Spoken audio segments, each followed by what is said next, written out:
सोलापूरच्या कर्णिक नगर परिसरात रोहित ठणकेदार वय 23 आणि अश्विनी केशापुरे वय 23 या तरुणीनं एकत्रित जीवन संपवलं। या प्रकरणात एक चिठ्ठी समोर आली आहे।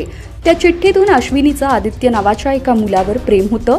दोघंही 5 वर्षांपासून रिलेशनशिपमध्ये होते, पण दोघांचं ब्रेकअप झालं।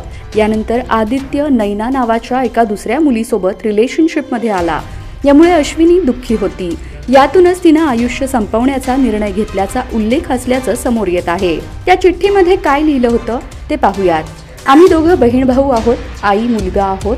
आम्हा दोघांना मेलेलं बघून वाईट समजून घेऊ नका। आम्हाला जीवन जगायला नको वाटत आहे, त्यामुळे आम्ही सगळ्यांपासून लांब चाललो आहोत। पण आमच्या दोघांच्या नात्याचा कोणीही वाईट अर्थ लावू नका। आम्हाला बघितल्यावर पहिलं आदित्यला बोलवा, कारण आम्ही कोण आहोत हे फक्त तोच सांगू शकतो। माझ्याकडून एक विनंती आहे की आम्ही दोघं खूप रडून जीवन संपवत आहोत। जिवंत असताना आम्हाला खूप जणांनी लांब करण्याचा प्रयत्न केला, पण मेल्यावर तरी आम्हाला सोबत जाळा। आधी तुला वाटतं तसं नैना चांगली नाही, ती कशी आहे ना ते तू एकदा स्वतः पडताळून बघ।